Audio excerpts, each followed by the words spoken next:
تقوی والا ہوتا ہے، متقی ہوتا ہے۔ پھر اگلی خوبی بتائی جا رہی ہے وَبِرًّا بِوَالِدَيْهِ، اور اپنے ماں باپ سے اچھا سلوک کرنے والا تھا۔ تو یہ بھی انسانی خوبیوں میں سے خوبی ہے۔ ماں باپ سے اچھا سلوک کرنے والا کون ہوتا ہے؟ جس کا ذکر قرآن میں فرمایا وَاخْفِضْ لَهُمَا جَنَاحَ الذُّلِّ، ان کے لیے عاجزی کا بازو بچھا دیں۔ ان کے لیے تو ایسا بن جائے جیسے کہ غلام اپنے آقا کے سامنے ہوتا ہے، ان کے سامنے اف تک نہ کہیں۔ یہ سب قرآن نے آداب بیان کر دیے ہیں۔ فرمایا کہ وہ بِرًّا بِوَالِدَيْهِ، اور اپنے ماں باپ سے اچھا سلوک کرنے والا، جبارًا عصیًّا، زبردست تھا اور نافرمان نہ تھا وہ۔ یہ اللہ تبارک و تعالیٰ نے ان کی خوبیاں بیان کی حضرت یحییٰ علیہ السلام کی۔ اور یہ نبیوں کے واقعات بیان کرنے کا مقصد کیا ہے؟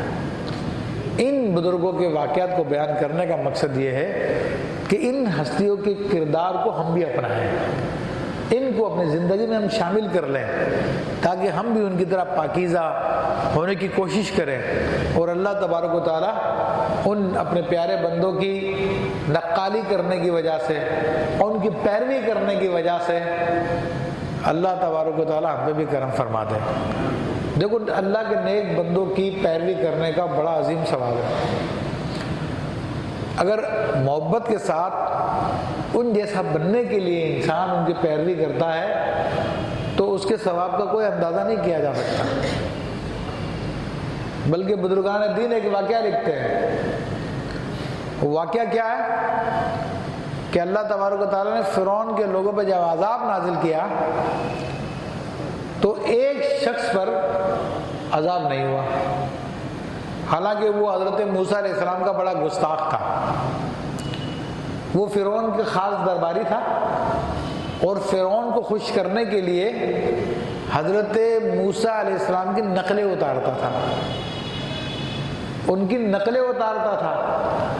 جب موسیٰ علیہ السلام نے اللہ کی بارگاہ میں عرض کیا کہ میرے رب تو نے اس کو کیوں چھوڑ دیا؟ فرمایا کہ موسیٰ یہ تیری پیروی کی وجہ سے میں نے اس کو چھوڑ دیا۔ کہ موسیٰ علیہ السلام اللہ کے پیارے تھے، تو اللہ کے پیاروں کی نقالی اس نے کی تھی، تو اس ادا کی وجہ سے اللہ نے اس کو عذاب سے بچا لیا۔ تو جو محبت اور عزت کے ساتھ ہی اللہ کے نیک بندوں کی پیروی کرے گا، ان کی کیا شان ہوگی، ان کا کیا مرتبہ ہوگا۔ تو یہ ساری کی ساری باتیں ہمارے سامنے اس لیے بیان کی جاتی ہے تاکہ ہم ان چیزوں کو اپنا لیں۔ اور پھر کہتے ہیں وَسَلَامٌ عَلَيْهِ یوم ولد وَيَوْمَ يَمُوتُ وَيَوْمَ يُبْعَثُ حَيًّا، اور سلامتی ہے اس پر جس دن وہ پیدا ہوا، جس دن وہ انتقال کرے گا، اور جس دن وہ زندہ اٹھایا جائے گا۔ اب یہ اللہ تبارک و تعالیٰ حضرت یحییٰ علیہ السلام پر سلام پیش فرما رہا ہے۔ یہ بڑا کمال ہے بندے کے لیے کہ اس کا رب اس پہ سلام پیش فرمائے، بڑا کمال ہے الحمدللہ رب العالمین۔ انبیاء کو ایک کمال حاصل ہوتا ہے، لیکن سرکار دو عالم صلی اللہ تعالیٰ علیہ وسلم کی وساطت سے سرکار دو عالم صلی اللہ علیہ وسلم کی امتی بھی ہیں کہ جن کو یہ سلام حاصل ہوا الحمدللہ رب العالمین، جن میں سیدنا ابوبکر صدیق رضی اللہ تعالیٰ عنہ بھی شامل ہیں، ان پہ بھی اللہ کا سلام آیا ہے الحمدللہ رب العالمین۔ تو اب یہ دیکھیے کہ حضرت یحییٰ علیہ السلام کے پیدائش کے دن بھی سلام، ان کے انتقال کے دن بھی سلام، اور جب دوبارہ ان کو اللہ تعالیٰ زندہ فرمائے گا اس دن بھی سلام۔ تو پتہ چلا کہ اللہ کے نیک بندوں کا دنیا میں آنا وہ بھی بڑا امپورٹنٹ کام ہوتا ہے، تو اللہ تعالیٰ اس کو بھی اس دن بھی سلام فرما رہا ہے، اور جب اس دنیا سے رخصت ہوتے ہیں تو اس دن بھی بڑا اہم کام ہوتا ہے، اللہ اس دن بھی سلام فرما رہا ہے، اور جب ان کو دوبارہ مبعوث فرمائے گا تو اس دن بھی سلام فرما رہا ہے۔ تو الحمدللہ اہل سنت جو سرکار دو عالم صلی اللہ تعالیٰ علیہ وآلہ وسلم کا میلاد مناتے ہیں، تو یہ انہی آیتوں کی روشنی میں ثابت ہے وہ کہ جب حضرت یحییٰ علیہ السلام کی پیدائش کا دن اس قابل ہے کہ جس پر اللہ تبارک تعالیٰ ان پہ سلامتیاں نازل فرما رہا ہے، ان پہ سلام پیش فرما رہا ہے، تو وہ جو سید الانبیاء المرسلین ہیں ان کی پیدائش کا دن کتنا اہم ہوگا۔ تو یہ اللہ تعالیٰ کی سنت ہے کہ اللہ تبارک و تعالیٰ خود اپنے نبیوں کا دن بناتا ہے۔ ان کے خاص ایام کو مناتا ہے۔ اسی طرح اسی کتاب میں، اسی صورت میں حضرت عیسیٰ علیہ السلام خود اپنا دن منائیں گے، وہ خود اپنے اوپر سلام پیش کریں گے۔ تو پتہ چلا کہ نبیوں کے دن منانا خود اللہ تعالیٰ کی جانب سے بھی ثابت ہے، سنت الہیہ بھی ہے اور خود نبیوں کا طریقہ بھی ہے۔ الحمدللہ رب العالمین۔ تو اس لیے اہل سنت الحمدللہ سرکار دو عالم صلی اللہ علیہ وسلم کے میلاد کا دن مناتے رہتے ہیں، 12 ربیع الاول کو بھی مناتے ہیں، پورا سال ہی مناتے رہتے ہیں الحمدللہ رب العالمین۔ تو یہ بڑا مقام ہے، بڑا مرتبہ ہے۔ تو جس دن ان کا وصال ہوا اس دن بھی اللہ تعالیٰ نے ان پہ سلام فرمایا، تو پتہ چلا کہ وصال کے دن رونے دھونے کی ضرورت نہیں ہے، وصال کے دن بھی سلامی ہوگا، درود و سلامی پڑھا جائے گا۔ تو بعض لوگ یہ شیطانی دلیل لے کے آتے ہیں نا کہ بھائی 12 ربیع الاول پیدائش کا دن ہے تو 12 ربیع الاول وفات کا دن بھی ہے، تو تم خوشیاں مناتے ہو، وفات کیوں نہیں مناتے؟ ارے اس لیے نہیں مناتے کہ اللہ نے بھی وفات نہیں منائی، اس لیے نہیں مناتے کہ اللہ نے بھی وفات نہیں منائی، اللہ نے بھی صلاۃ و سلامی بھیجا ہے، سلامی بھیجا ہے اللہ تبارک و تعالیٰ نے۔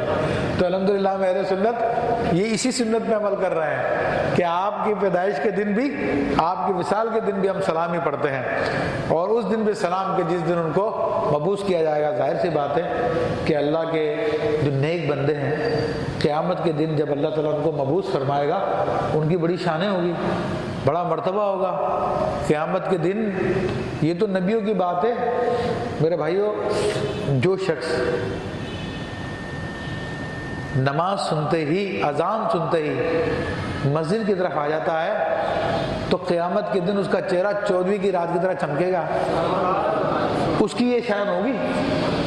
اور جو اذان سے پہلے ہی آ جائے تو وہ تو سورج کی طرح چمک رہا ہوگا، تو ان کی یہ شان ہوگی قیامت کے دن۔ عام مومن کی شان یہ ہوگی کہ وہ 5 کلیان ہوں گے، کہ جس طرح ایک خوبصورت گھوڑا دیکھا آپ نے کہ پورا جسم اس کا مشکی ہو یا کالا اور اس کے پاؤں چاروں کے چاروں جو سفید ہو اور پیشانی پہ سفید نشان ہو، تو ایسے ہی قیامت کے دن مسلمان مومنین بھی ایسی شان والے ہوں گے کہ اعضائے وضو ان کے چمک رہے ہوں گے، پورے میدان محشر میں ان کی ایک الگ ہی شان ہوگی۔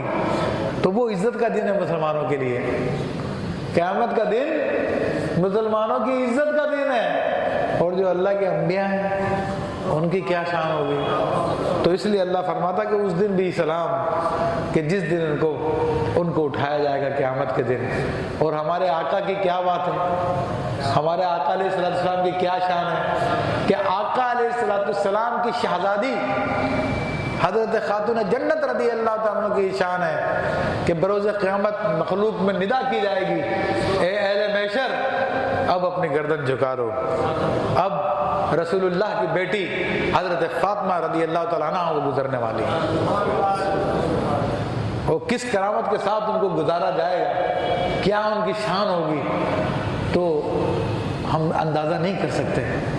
تو آقا مولا محمد رسول اللہ صلی اللہ علیہ وسلم کی شان کا کون اندازہ کر سکتا ہے۔